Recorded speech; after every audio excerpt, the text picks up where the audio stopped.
Maybe those who are eating dinner already did this, but it's customary to begin on page 5 and to sort of welcome each other and be welcomed with Shalom Aleichem. Shalom Aleichem, Malachei Hasharei, Malachei Elyon, Mi Melech, Malachei Hamlachim, HaKadosh Baruch Hu.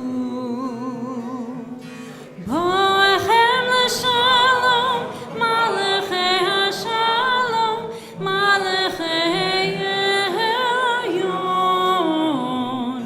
Mi Melech, Malachei Hamlachim, HaKadosh Baruch Hu. Bachuni l'shalom, Malachei Hashalom, Malachei Elyon, Mi Melech, Malachei Hamlachim, HaKadosh Baruch Hu.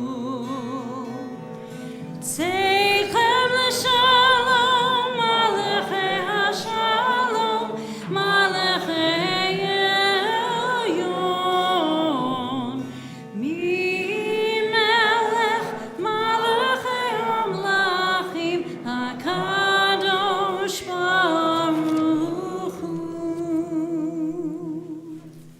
Shabbat Shalom. Welcome to Climate Circle Shabbat tonight. We'll be doing prayers in different places mixed in with readings around creation.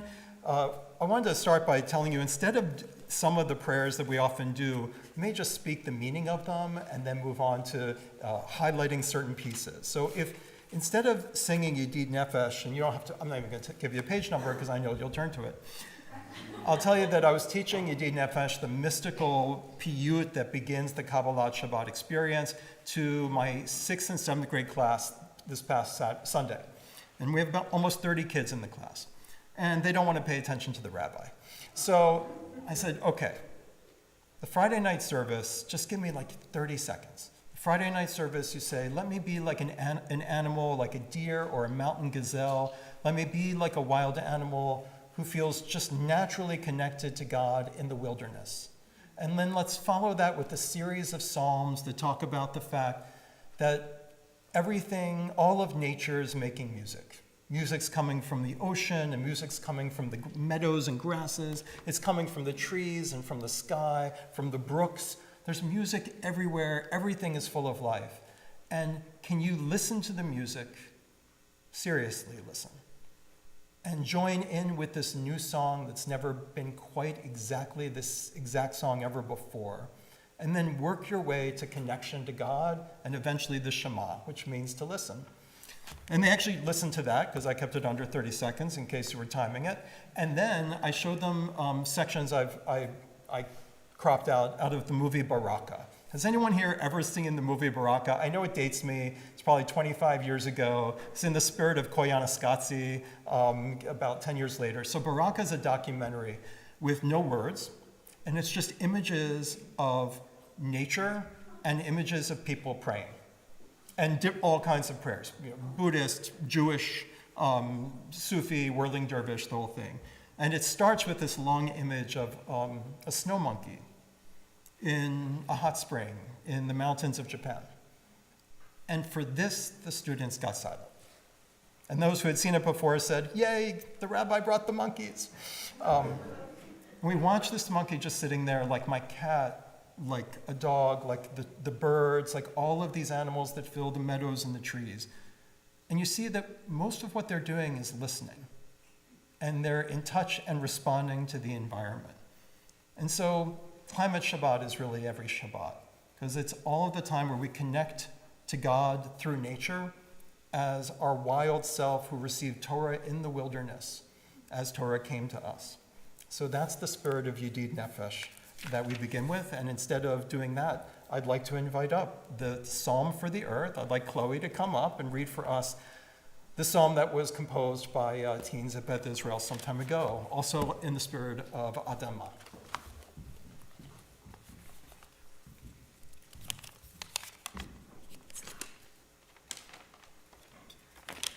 Psalm for the Earth by BRIS Hebrew High. Adonai, source of life, the world is burning. Our blue orb overflows with beauty. It is a living organism, our home. Source of morality, our earth is choking. Tired, covered in cement, a giant mess, a dumpster. A noble one, we are hungry, we are overwhelmed. We are exhausted, even though we are young. We are angry at politicians, the rich, older generations, and the short-sighted, because they don't listen. We are angry about the injustice of imbalance. We worry about global warming, that bees are dying, and we won't be able to feed ourselves. We worry that we are moving backwards and incorrectly forwards.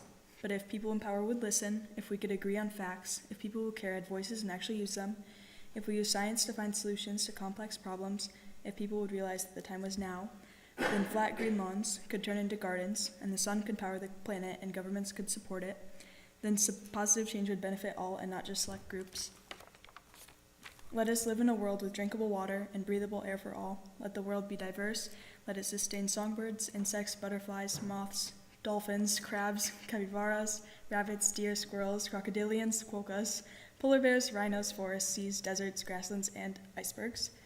And then maybe we can breathe, and perhaps we can focus on other issues like violence and poverty. Source of hope, let us live in peace and be grateful and appreciative instead of fearful. Let us live in a space where we all feel safe, and let us use our skills, our ideas, our love for good. Amen.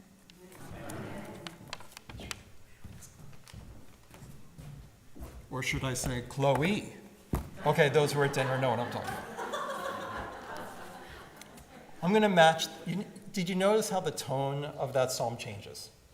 I'm going to match that to L'chun Aranana on page 11 and 12, which comes right after Yedi Nefesh. It starts by saying, look, we all have the burdens from the week.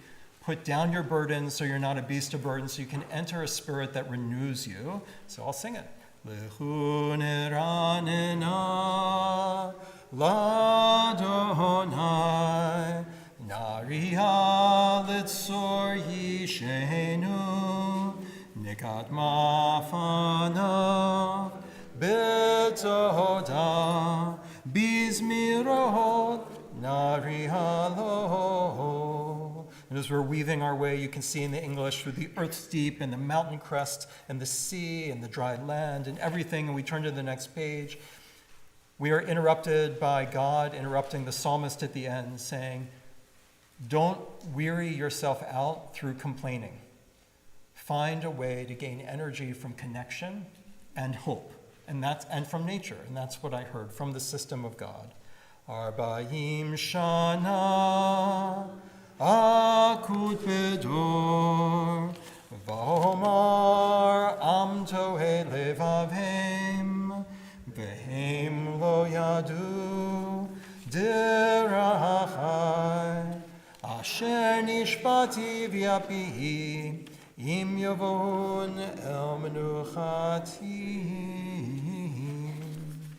On page 14, you'll see that the Psalms continue with everything is full of this song, and everything has a happiness and a rejoicing in its connection in the ecosystem. The sea and the meadows and the trees and the forest, all through their breath and through their sounds, is a harmony and a symphony of proclaiming the true judge of all, bringing righteousness and truth to all. At this time, I'd like to call up Rena Bash to read the poem Monarch by Rabbi Sarah Adler.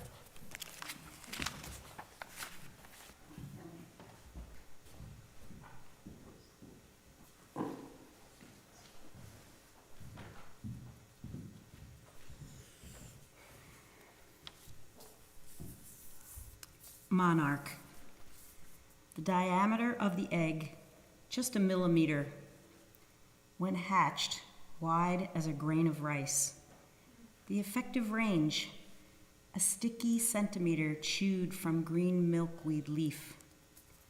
Beyond that, ample appetite, great growth.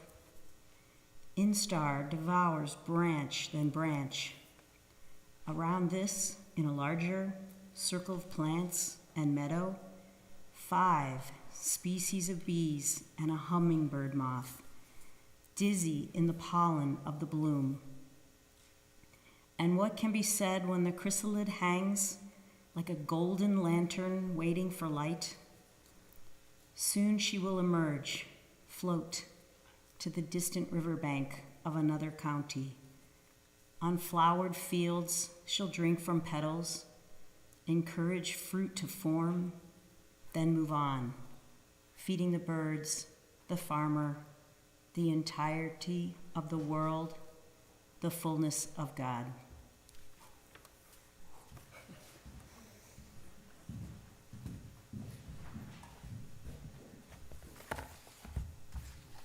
I'm on page 18.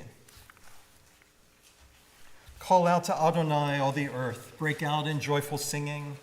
Sing to Adonai to the music of the lyre, and voices making music together. So we're adding our voice into the symphony of nature with a horn or shofar cry, trumpet the presence of Adonai, whose kingdom all of creation are members of. Let the sea and all that is in it roar, the earth and all who inhabit it thunder. The rivers are clapping, the mountains are singing, greeting God who comes to judge the earth, judging the world with justice and the nations with truth. I'm going to call up Annie Wallach at this time from JCRC. Thank you, Dorina Bash from Recon. This is the poem Thank You, Mallett's Creek, composed by Daryl Hafter.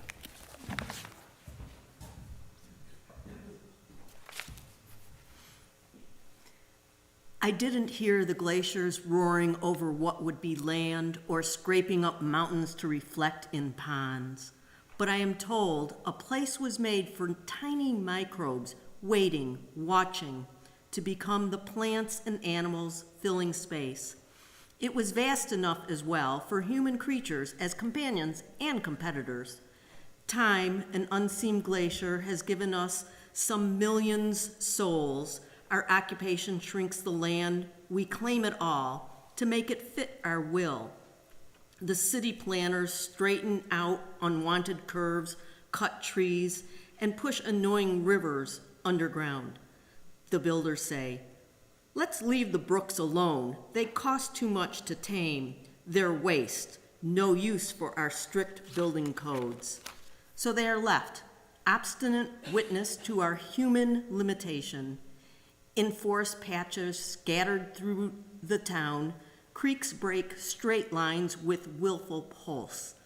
And from these last reminders of the glacier's might, we catch a breath of life-giving air. A city park where birds and crawling things can do their will, where eating and birthing are the tasks in random acts, ignoring the sharp angles and close walls of city streets. A green room hedged with trees and bracken, paved with grass, a world apart. There, I can see creation's hand and feel the earth's deep, endless rhythm of life. Thank you, Mallett's Creek.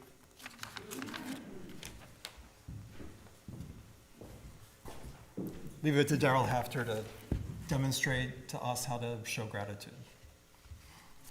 Before L'Chadodi on page 23, we know that L'Chadodi is about partnership between us, and you could say the Jewish people, I view it as the human species, and God in renewing the process of creation.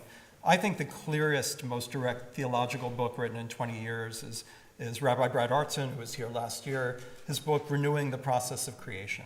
And one of the things that he points out in that book is that, I think he points this out in that book, it could be my reading of the book. What is the single best image of what covenant is?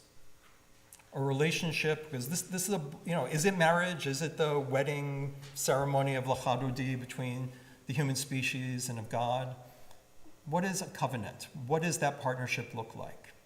It's a partnership in which both entities come together to give up a part of themselves, but to gain something greater through the partnership, and to agree to go through that partnership in time, regardless of the good times and also the climate change, not good times. And in a way, the best image is our own selves, our own bodies. Life, which is still very hard to recreate in a lab. There was another study that came out last month showing the incredibly difficult odds of doing so.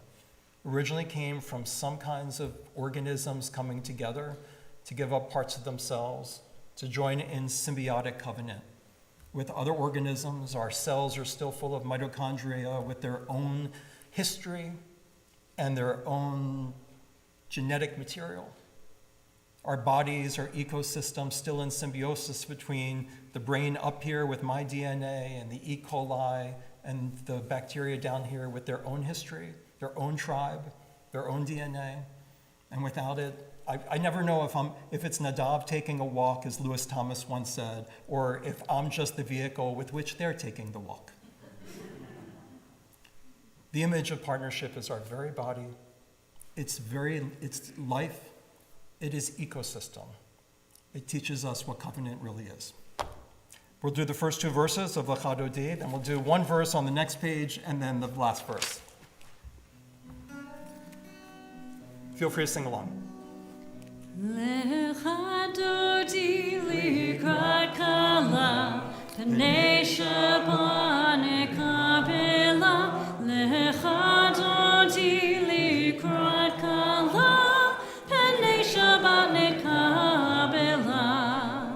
Shemor v'zachor b'dibur echad, Hishmi'anu el hamiuchat, Adonai echad, U'shemo echad, L'shem el tifaret v'litzila.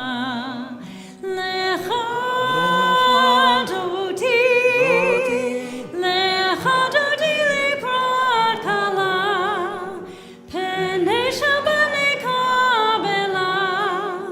Lecha Dodi likrat kala, Pnei Shabbat nekabela.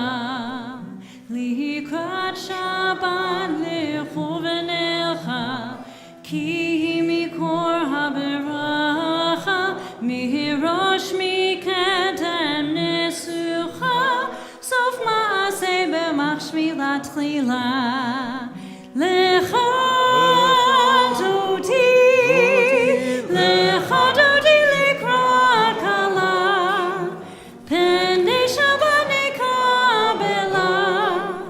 Lecha Dodi likrat kala, Pnei Shabbat nekabela. Middle of 24. Hitoreri,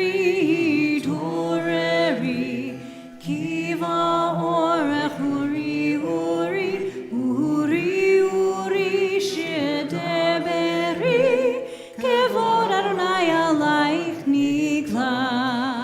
Lecha Dodi, Lecha Dodi likrat kala, Pnei Shabbat nekabela.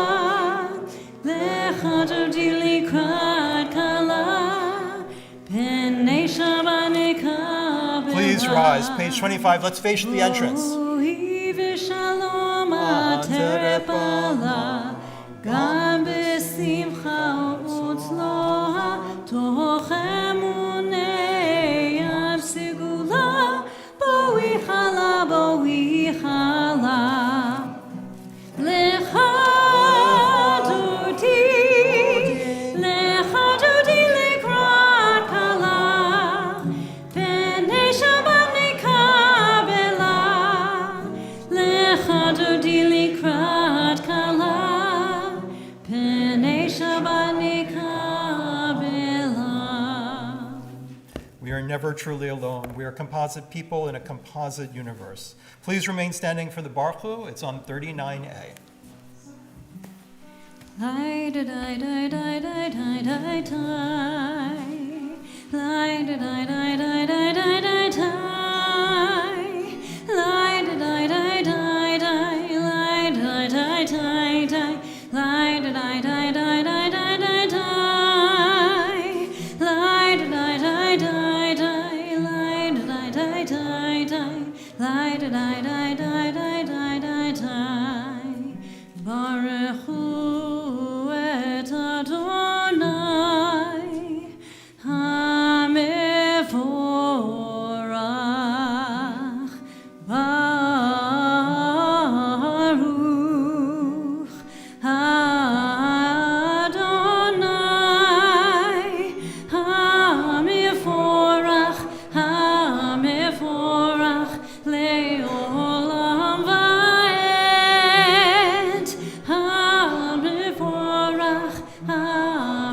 יתבורך לעולם ועד. We may be seated. You may notice in the prayer book that on 39A and 39B, there are two different prayers that go with the Baruch Hu, and that's because the prayer that you did with it could be in rabbinic times your own. Once you said that God makes a mixture of light and dark, and you say this at the sunset, and you also say it at the sunrise, you are welcome to do your own blessing of what it means. So there are two different versions on 39A and 39B, and for today, I want to read Rabbi Sarah's poem called Everyday Creation, because it mixes the light and the dark and sees it as interwoven in the fabric of creation. So I'm sorry I'm reading this much more poorly than you would read it yourself, Sarah. In the beginning, there was stardust. Right? The prayer says, look up at the stars. In the beginning, there was stardust. God shaped dust into starlight, wove it around the universe and through the darkness. With this light, God the weaver spun cords of cobalt, emerald, and scarlet, knit all together into streams, mountaintops, grasses of the field. As the Milky Way spins, in perfect view of the nebulae of Horsehead and Cat's Eye, God spins us all into light and stitches us into our place on this planet, in the dark, in the light, in the twilight. Each worker in their tool shed, each elder in their garden, each child scattering dandelions in the wind, everyone in whose hands veins and arteries flow ribbons to the heart, holds the cord tight from which universe was braided. God examined the woven thread and saw that it was good, and there was evening, and there was morning, and there was twilight, another day. That should be 39C. We continue with the Shema on page 41. Shema Yisrael, Adonai Eloheinu, Adonai Echad. Shema Yisrael, Adonai Eloheinu, Adonai Echad. Shema Yisrael, Adonai Eloheinu, Adonai Echad. Shema Yisrael, Adonai Eloheinu, Adonai Echad. Shema Yisrael, Adonai Eloheinu, Adonai Echad. Let's sing the V'ahavta together for those who want to participate on page 41. V'ahavta et Adonai Elohecha b'chol levavcha u'b'chol nafshecha u'b'chol me'odecha v'hayu advarim ha'ele asher anochi mitzavecha hayom al levavecha v'shinantam levanecha v'dibarta bam v'shivtecha b'veitecha uv'lechtecha b'derech uv'shachbecha uv'kumecha upshartam le'od al yadecha v'hayu letotafod beinecha uktabtam al mezuzot beitecha uvisharecha.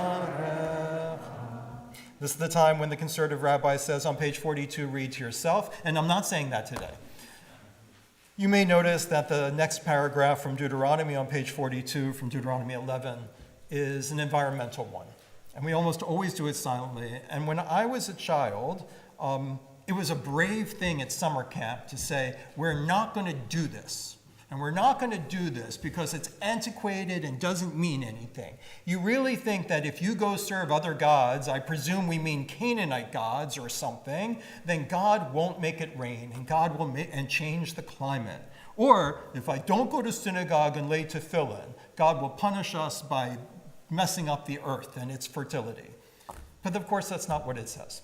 And so what was brave in my childhood was for us young hippies like me wearing our dashikis to services in 1977, and we would be like, we are offended. We've grown to understand. Holiness is not, it doesn't mention laying tefillin and going to synagogue. It mentions not serving the other gods, the gods of greed, the gods of capitalism, the gods of distraction, the gods of consumption and self-pleasure and extractionism. So when we serve those gods, we are not acting in a holy way in regards to our world. And it has true consequences.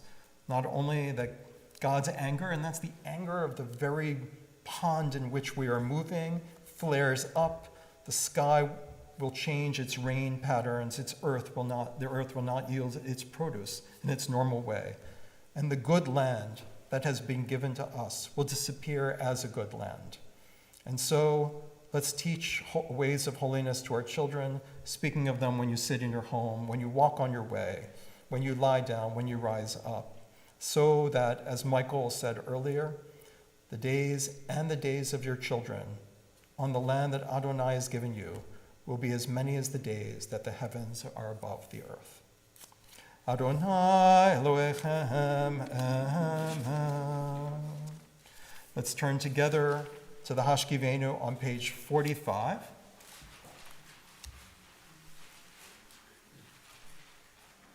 Let's read together in English that the sukkah, the permeable membrane of God, surrounds us and in a way filters out the pollution and the toxic, but lets in the oxygen and the nourishment.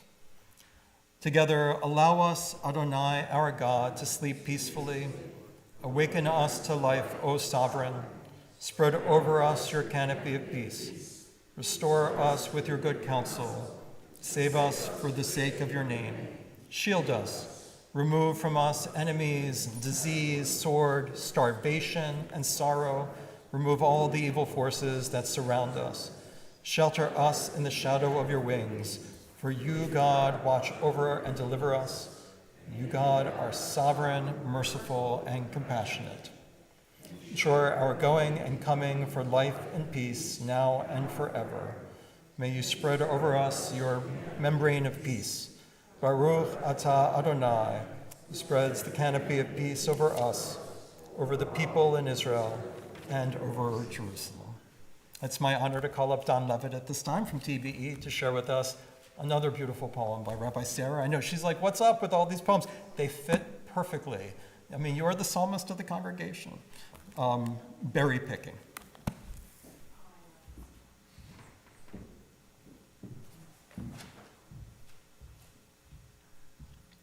Berry picking.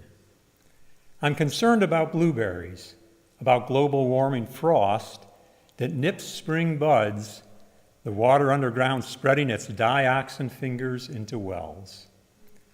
I'm concerned about blueberries and chickadees that twitch and flit through the Dexter farm, the plink of berries into bottom of plastic pail. On the dirt road there, a raccoon's bloated body was a microclimate, a gathering front of flies, storm of buzzing cloud. I'm concerned about blueberries as sun spills its light onto the back of my toddler's neck, grime of sunscreen smeared into creases of dimpled arms.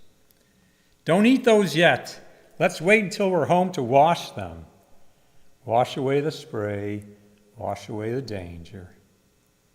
But the purple juice drips down her chin, the light tousles her hair, and cranes fly overhead to fields we cannot see. I'm concerned about blueberries, concerned about the son, the young mother, the grandfather, the man about to marry that I comfort in the hospital. A sunspot on skin, a blink of an eye, lungs clotted with tumors. I'm concerned about the blueberries and plunge them into the safety of water, streaming curative and cold from my faucet.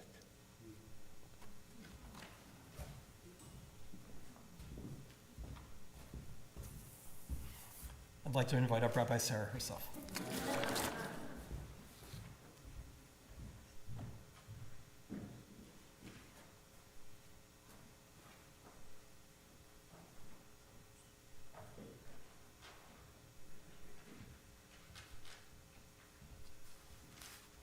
I hurt my ankle dancing at my niece's wedding a few weeks ago. So Shabbat Shalom. So sacred foundational stories reveal a lot about how a particular people might understand the world that they live in. As we've entered into the early weeks of this year's Torah cycle, I'm still thinking about the stories of creation and our place within it. For example, when we read that God formed our universe by giving form to chaos, dividing light from darkness, land from water, how might that story inform us about our hopes and expectations of God, or how we might even cope with our own chaos?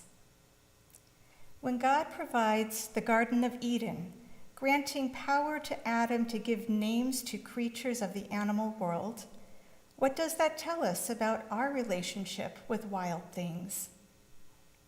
Many have interpreted this as proof that Adam had dominion and control over animals because he had the power to name them.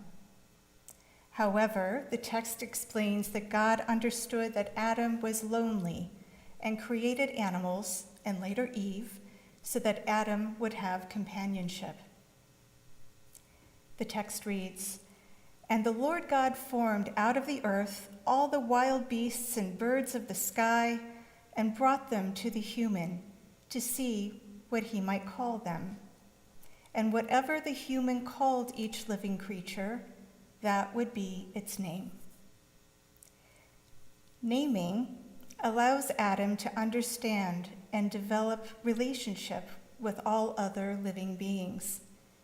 Naming establishes familiarity and connection. When we meet a new person for the first time, it begins with sharing our names.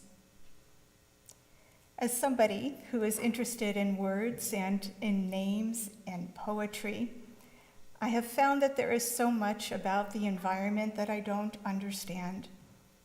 We grow up in cities and suburbs or on farmlands that have become monocultures, and I believe that many of us have forgotten the names of things. In that forgetting, we have changed the way we relate to the natural world.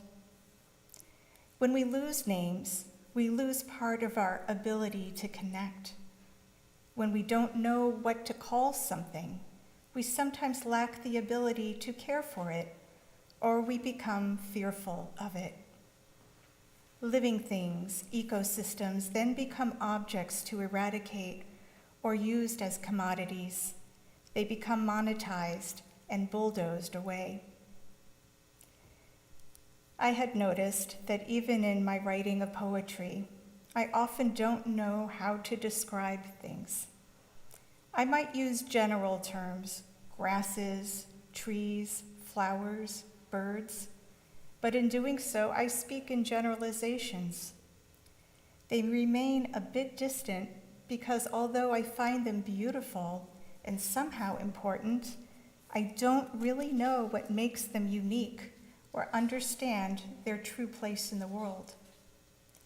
When inspired by a beautiful field or by the resilience of plant life in a sand dune, I sometimes fail as a poet because I lack the language and lack the names.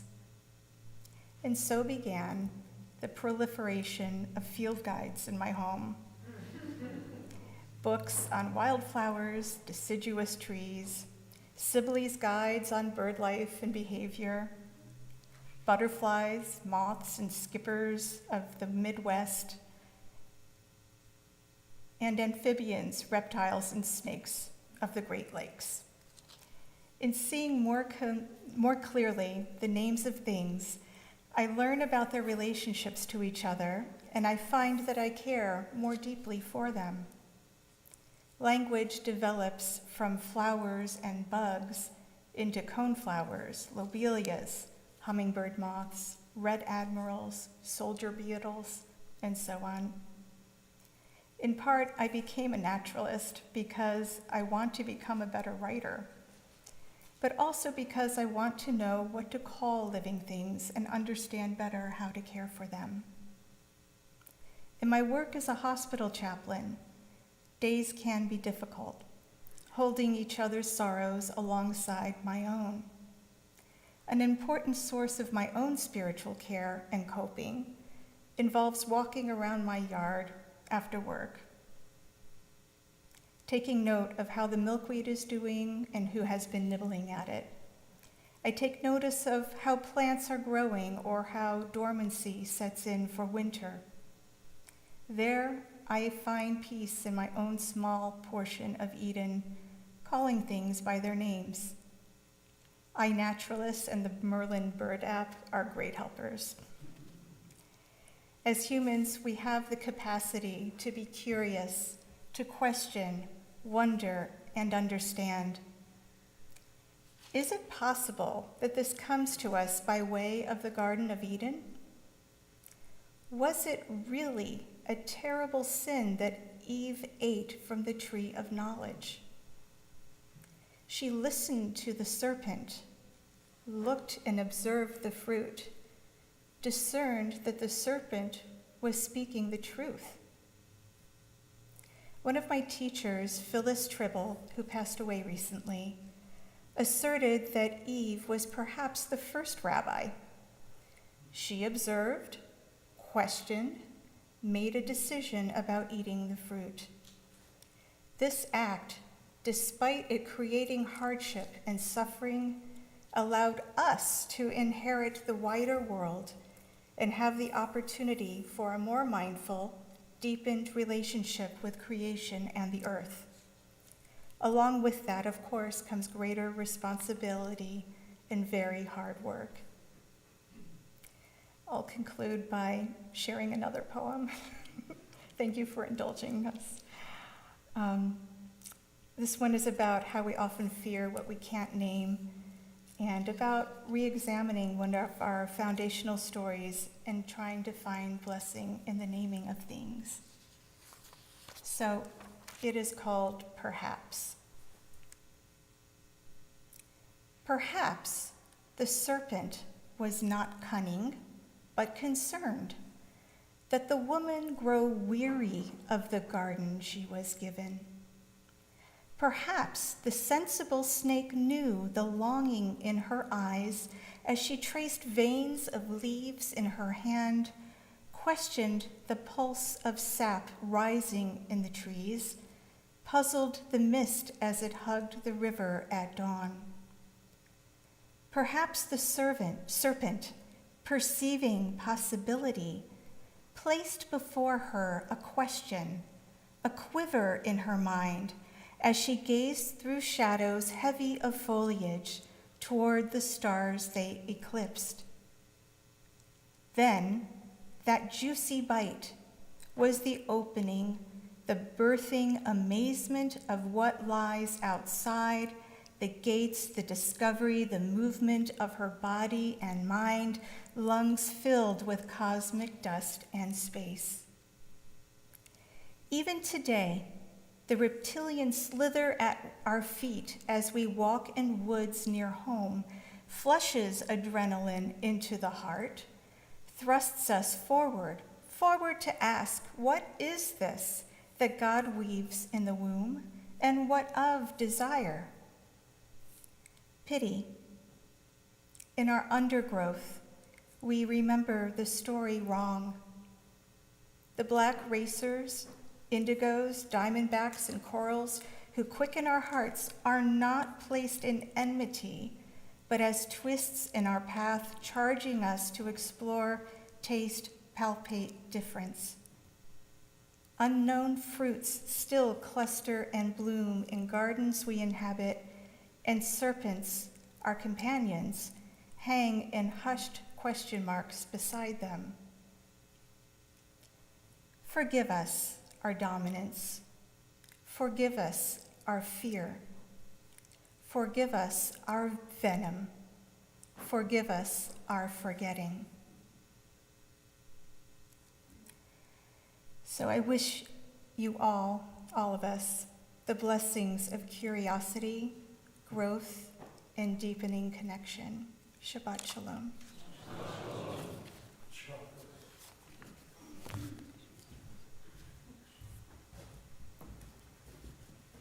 Will you join me in maybe some subdued tones at the top of 46?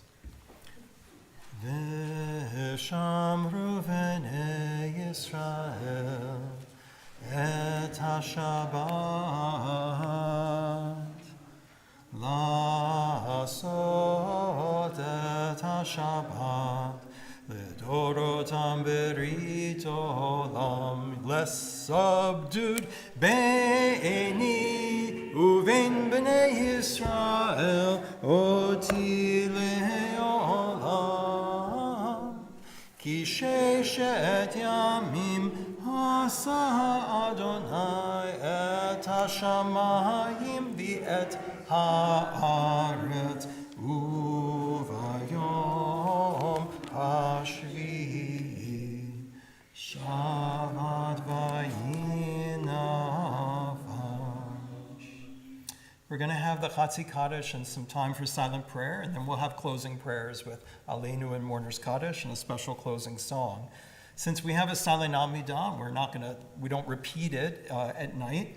I want to just share one other thing I taught in Hebrew school. If you're doing the liturgy and you get to page 48, and you do that familiar Mechakel Chayim Bechesed, Mechaye Meitim Berachamim Rabim.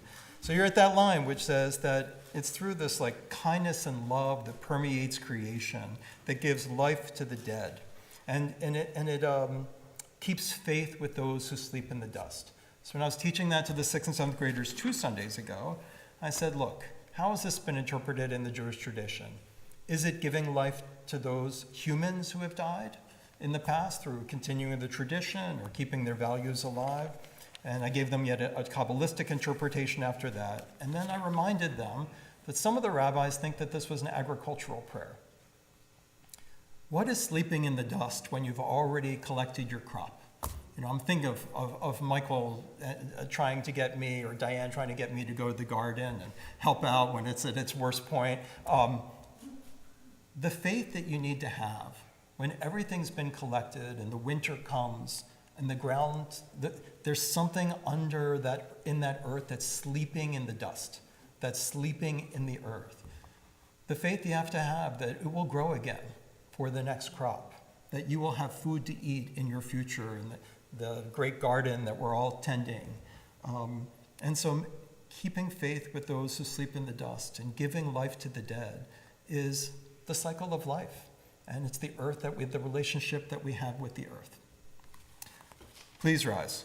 Yitgada v'yikada shemei rabba v'yamad divra kirutei v'yamlich malchutei b'chayechon uv'yomechon uv'chayei decho beit Yisrael b'gala v'zman kariv v'yimeru amen. Yehesh merabba mevarach Alam ulam me'amaya Yibarach v'ishtabach v'yipar v'yitromam v'yinaseh v'yitadar v'yitalev v'yitalal shmei d'kudesha le'ela min kol birchata v'shirata tushbechata v'nechemata damiram me'ama v'yimeru. 47 to 52 in the language of your choice, or the readings on the sides of the pages, or just closing your eyes and having the prayer you should be having.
may be seated when we're finished our prayers.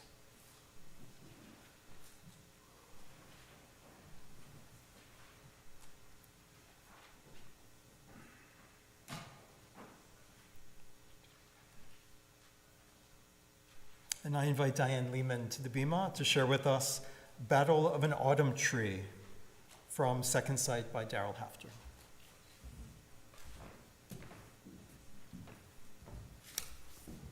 I don't know if you all have noticed, but the leaves seem to be hanging on a little more this year than some years, and you'll see how that's kind of fitting with this. Ballad of an Autumn Tree. My love, the wind comes when it will to fill my many arms. I'm like an octopus. The wind, like water, can't be caught, and when it flows, we bounce and bend together. Perhaps we do create, like parents joining. Or is it just a dance? Orange so vibrant it's almost pink, red with purple underneath, and yellow leaves, a momentary sun. The untamed wind finds guidance in prickly red hawthorn leaves to twist and shake, frivolous, against a straight-laced poplar. But oh, the generous maple, still standing green, outdoes us with chiffon that turns and waves. It is a symphony, a waltz that sweeps across the sky in full embrace.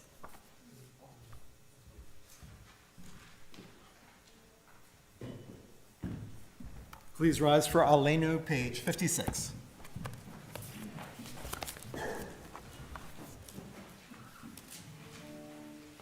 Aleinu l'shabeach l'adon hakol, l'tekedu l'yotzer breshit, shelo asanu k'goyei haratzot, velo samanu k'mishpachot ha'adama, shelo sam helkenu kahem, v'gor aleinu k'chol hamona, v'anachnu korim, u'meishtachavim, u'modim, lifnei melech, malchei hamlachim, hakadosh baruch hu, shehu notei shamayim ve'osei haaretz, u'moshe bikaron b'shamayim imoha, u'shchinatu zon, mekave meromim, hu Eloheinu einod, emet malkeinu efes ulato, kakatu b'torato, v'yadat hayom mechashivota el levavecha, ki Adonai hu Elohim, b'shamayim imo, v'haaretz mitachem einod. Next page. V'nemar v'haya Adonai l'melech ha'kol ha'aretz, bayom hahu, yeh Adonai echad, u'shemo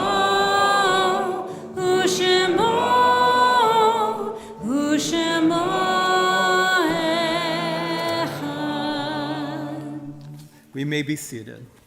Mourner's Kaddish can be found on page 58. I'm going to recite the names of the yard sites that Beth Israel has this coming week, as well as those we're saying Kaddish for. If I recite the name of someone that you're saying Kaddish for, please rise at that time. And I invite everyone whose name will not have a name on that list to share the name as well. I think it's an important part of us honoring both giving life to the dead and honoring the living. Beth Israel congregation remembers, among others, this coming week, if I still have it in front of me, the yard sites of Zev Avraham, Mali Baghdad, Max Bardenstein, Kenneth Brader and Philip Brader, Tzipora Burdanik, Sam Cohen, Samuel Bernard Kopi, Vincent Louis Dallas, Susan Feingold Schultz. Deborah Friedman, Bernard Garber, Bessie Gruskin, Isidore Hertzberg and Abe Hertzberg, Evelyn Hurwitz, Lois Kluger, Benjamin Lusky, Jetta Rottenberg-Miller, Rose Muchnick, Hugo Newhouse, Marvin Rosenzweig, Dorothy Roth, Leah Siscone, Rachel Starkman, Stanley Steinborn, Rochel Tziona Urist, Philip Waldenberg, Carolyn Watson, Hannah Wayne, Donald Weissman, Sandra Kessel-Young. We're still saying Kaddish for Carol Steinberg, Rose Schindler, Gregory Fox, Robert Weinstein, Sheldon Mintz, Ruth Weber, Barbie Gelman, Carol Millett, Alan Lowe, Hank Sider, David Ball, Evelyn Newhouse, Eileen Zeff, Harriet Goldberg, Lillian Blair, Cyril Moscow, Rachel Layden, Yaffa Dermer, Mel Levitsky, Mark Chesler, Shalamith Kane, Dick Benedek, Edgar Carcagno Farfan, Harriet Garden, Sherry Ann Poole Bates, Daniel Shlomo Gabison, Annette Steinborn, Albert Nadler, and now joining them, Corinne Baker. Is there anyone whose name I didn't recite? I'd love to know who you're saying Kaddish for. Willis Patterson. My cousin Jay Morris, my friend Jay Is there anybody else I didn't invite to include in? Warner's Kaddish together. Yit Gadal v'yikadash shmei Rabbah bi'alma divrach kiruteh v'yamlich malchuteh v'chayechon v'yomechon uv'chayei d'chol Beit Yisrael ba'agala v'zman kari v'imru amen Yehe shmei Rabbah mevarach le'olam olameh amaya Yibarach v'yishtabach v'yipa'ar v'yitromam v'yitnaseh V'yitadar v'yitaleh v'yitalal shmei d'kudashah brichu le'ela min kol birchata v'shirata tushbechata v'nechemata da'amiran v'alma v'imru v'hei shlama rabba min shemaya v'chayim aleinu v'al kol Yisrael v'imru amen Oseh shalom v'mamav hu ya'aseh shalom aleinu v'al kol Yisrael V'imru. Amen. Zichronam livracha. May their memories continue to bring blessings to this world. Some brief announcements. Some were made earlier. I'll just say that I want to remind you that it's Veterans Day coming up on Tuesday, and so if you run into people who serve or have served, please honor them.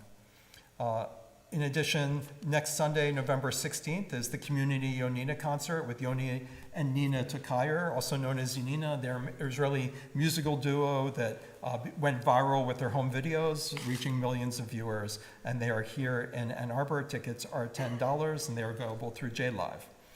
Michael mentioned earlier, for those who are listening or who were in the other building, that we're doing the Thanksgiving CSA, buy one, give one, or just the Thanksgiving CSA, again with Tantre Farms. So it's a wonderful box, perfect for Thanksgiving, local, beautiful, and for those who have the means and capacity to do so, buy one, get, and buy two, and we make sure any ones that have not been picked up or have been donated get to families who are food insecure. On Friday, November 21st, please come for Bob Dylan Shabbat. Neil and I, this time, we've done Simon & Garfunkel Shabbat and Motown Shabbat, and this time we've done Bobby Zimmerman Shabbat, and we invite you to join us on November 21st at 6 p.m. Again, the Shabbat liturgy, kind of like today with the liturgy and ecology put together. There will be liturgy and Dylan songs put together. I want to thank the Green Team and all of those who were involved in putting together Climate Shabbat and the Climate Circle. Thanks for bringing us such great energy and such great values for us to celebrate and resonate with together. I want to also mention the handouts. Where's Michael? Michael, tell me. Anything else you want to say, too? Yeah.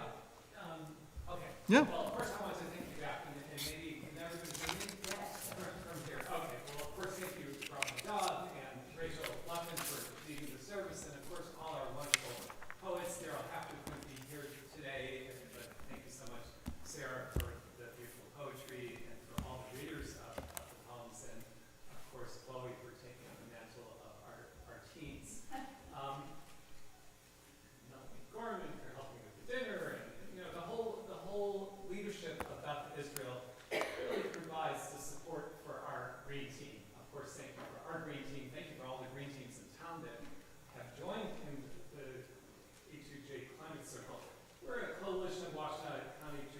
organizations. The goal is to coalesce a community around the collective desire to present a united Jewish community effort to fight climate change. So what do I will have outside? I have information sheets on the Adama Summit, which is coming up next Sunday, November 16th. There will be learning sessions ranging from health. I'm representing the Michigan Clinicians for Climate Action, which is a wonderful organization. All kinds of clinicians. It's not just physicians, it's all the important clinicians. From health to art and Torah to nature to Kabbalat. I also have information sheets. Thank you to Sharon Lunsky, who was here earlier. She's the executive director of the Sustained Energy Utility. I have information sheets on that if you'd like to sign up to be on the mailing list. And lastly, maybe most importantly, we have an action. Us physicians like action. 8 servings of fruits and vegetables a day, 8 6-ounce glasses of water a day. Well, we now have your daily dose of climate hope. It's on the little information card. Thank you to Harvard and Michael for helping to identify this. There is an app and a link and all this stuff. So again, thank you so much. And please, of course, join us in the Monday after services. And so for those who are streaming the service, thank you for your patience with that. I cannot summarize Dr. Simon, but I will say there are many actions that we can take, including postcards. A couple of postcards a day to lawmakers make a big difference. The Adama Council or conference coming up, and many other good things. Check our website, and thanks to them. Rachel, will you explain our closing song? Yes, so when Michael Simon makes a request for you to do something, you sort of look at him and go, yeah, you're probably crazy, but sure, of course I can do whatever you ask, not a problem. So about 1.5 years ago, Michael pulled me aside after Saturday morning services, and he said, so I was wondering, could you write the Green Team a song? And I was like, yeah, what? I don't really write songs, nothing that's good, let's be honest. They're usually goofy and silly but okay, sure, yeah, let me see if I can get inspired. Well, you know, as often happens after a Saturday morning service and I have a couple of minutes to myself, I got inspired. And so I wrote the Green Team their theme song, which we have done a couple of times. And it's called Tikkun Olam. And I'm going to sing the chorus through for everybody, and hopefully you'll join in singing with me as it comes around. So here's what the chorus sounds like. Tikkun Olam, repair the world, please reuse, try not to waste, turn off the lights, don't abuse what we have. So please join me when it comes around if you can. We were given this planet with everything we need. Our job is to take care of it for the generations yet to come. We can all do our part in very small ways. Tikkun Olam, repair the world. Please reuse, try not to waste. Turn off the lights, don't abuse what we have. The world is changing, the oceans are a mess. The animals are dying, the temp is rising. We can all do our part in very small ways. The time is now, don't let it waste. Be the difference we need in this world. Tikkun Olam, repair the world. Please reuse, try not to waste. Turn off the lights, don't abuse what we have. One more time, that chorus. Tikkun Olam, repair the world. Please reuse, try not to waste. Turn off the lights, don't abuse what we have. Shabbat Shalom, everyone.